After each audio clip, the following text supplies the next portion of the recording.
Salve, salve, galera do bem! Meu nome é Rafael Onesco e este é mais um informativo do DCE.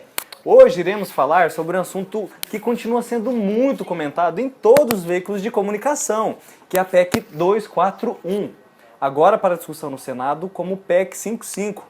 Para você que ainda não viu falar nada sobre esse assunto, aconselho que pause esse vídeo e assista primeiro esse informativo introdutório que está disponível para você.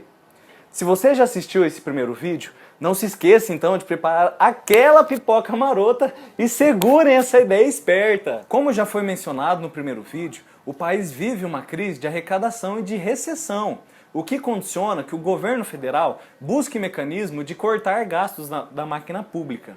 A solução em discussão é uma proposta de emenda constitucional que congele os gastos públicos por 10 anos, com possibilidade de prorrogação por mais 10 anos. É importante lembrar que essa medida já foi adotada por alguns países, como a Rússia, a Argentina, a Bélgica e a Austrália também, porém nunca por um tempo tão grande. Os defensores da PEC têm direcionado suas análises para os dados sobre o aumento dos gastos públicos, de forma isolada, culpando a política econômica do governo antecessor por o suposto de inchaço da máquina estatal. Outras vezes colocado sobre o ombro do funcionalismo público, o fardo do desajuste fiscal. O fato é que o atual problema fiscal não tem relação alguma com o investimento na área social, mas se deve a dois fatores.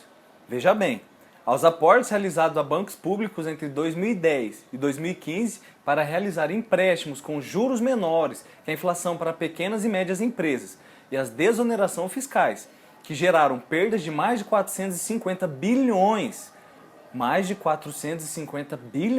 em arrecadações. Os favoráveis à PEC acham que a recuperação econômica é possível apenas reduzindo gastos públicos. Seria possível alguma forma de desenvolvimento econômico sem investimento em educação, pesquisa científica e desenvolvimento tecnológico? Seria possível reaquecer o mercado sem nenhuma indução por parte do Estado? Isso depende da forma de desenvolvimento pretendido. E aqui reside outra divergência conceitual que revela, ao fundo, modelos de Estado subjacentes em discursos pró e anti-PEC. Um, focado na elevação da escolaridade da população, na inserção qualificada dos jovens no mercado de trabalho, no desenvolvimento da ciência e da tecnologia, na distribuição de renda e nas políticas de valorização do salário mínimo. O outro, centrado na produção de commodities, abertura ao capital internacional, arrecadação através de concessão e privatizações, favorecimento dos setores empresariais, busca pela atração de investimentos à custa do redimensionamento do valor da mão de obra a níveis inferiores e afrouxamento das leis trabalhistas. O primeiro, que pode levar o país a outro nível de relação com o mercado global. O segundo, que o torna ainda mais dependente às oscilações do mercado externo. A contenção dos gastos públicos é um imperativo irrefutável, um discurso que encontra eco na sociedade.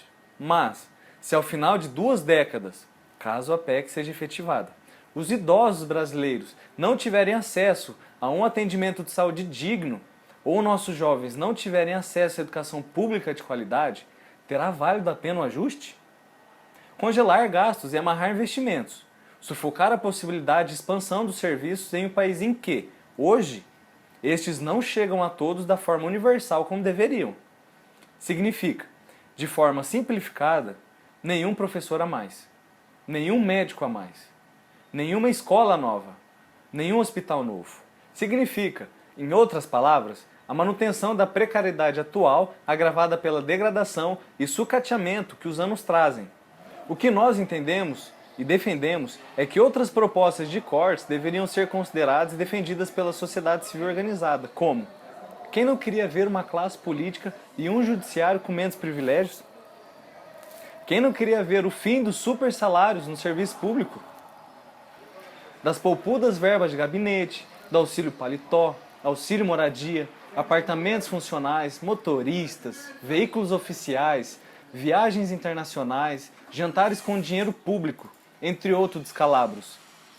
Quem não é favorável à diminuição dos milhares de cargos comissionados que aparelham a máquina estatal? Mas então, qual seria a solução do problema? Como aumentar a arrecadação sem prejudicar os serviços públicos prestados à maior parte da população? Uma resposta possível é o aumento de impostos, mas não o aumento dos impostos sobre a classe baixa e média, que são as camadas que mais pagam imposto no Brasil, mas o aumento dos impostos sobre os super ricos, os 0,05% da população, que segundo dados do IBGE, ganha acima de 160 salários mínimos por mês.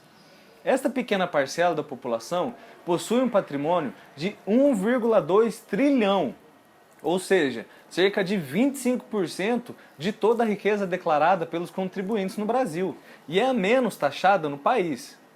O Brasil é o melhor lugar para os ricos ficarem ainda mais ricos, e uma das formas de fazê-lo é emprestando dinheiro para o próprio governo através da compra dos títulos públicos, que pagam elevados juros. Mas afinal, quem são os credores do Brasil? Que dívida é essa que se coloca como prioridade em relação a investimentos e programas de promoção de bem-estar social? Para ter uma ideia, as despesas com o pagamento da dívida pública, juros, mais amortizações e refinanciamento, consumiram, somente no ano de 2015, a quantia de 978 bilhões, o que corresponde a 45,11% do orçamento geral da União. No mesmo ano, para a saúde foram destinados apenas 3,98% e para a educação 3,73% e para a assistência social 3,08%. Apesar de todo o alarde sobre os gastos pretensamente excessivos em programas sociais, além de taxar as grandes fortunas, de criar impostos sobre a transmissão de grandes heranças e rever ou auditar a dívida pública, ainda há outras formas de melhorar a arrecadação sem precisar cortar na carne. Uma delas é combater a sonegação fiscal e repatriar o dinheiro sonegado. Somente entre os envolvidos na operações Zelotes, que inclui a gigante Rede Globo, estima que se 8 bilhões em impostos tenham sido sonegados e remetidos para fora do país. Enfim, há pelo menos dois caminhos possíveis para sair da crise: cortar dos pobres ou cortar dos ricos. Nenhuma das alternativas é simples. A primeira poderá levar ao clamor popular, à insatisfação generalizada e agravar a já conflagrada impopularidade do governo. A segunda mexerá com interesses corporativos de grupos poderosos, formadores de opinião, cujo lobby no Congresso é substancial. Grupos que veem no sucateamento da saúde e educação uma oportunidade de ampliar a oferta de serviços privados. Por exemplo, o esforço do governo em aprovar a IPEC 241, nos termos em que foi redigida, demonstra a preferência em se indispor com o primeiro grupo, ao passo que o segundo é capaz de gerar mais instabilidade política e detém poder de fogo para enfrentar aqueles que se opõem a seus interesses. Ao fim, o governo Temer e os congressistas favoráveis à PEC cumprem a agenda com a qual se comprometeram quando se aliaram a estes grupos, braços auxiliares no processo de impeachment e, por isso, apesar de toda a discussão suscitada na sociedade, deverão aprovar a emenda assumindo os riscos da falência dos serviços públicos. Então, galera do bem, este foi mais um informativo do DCE Livre de Campo Mourão. Eu sou o Rafael Onesco. Se você não se inscreveu no nosso canal, corra que ainda dá tempo e não se esqueça de dar o super like aqui do lado. Tranquilo, galera? E até o próximo vídeo.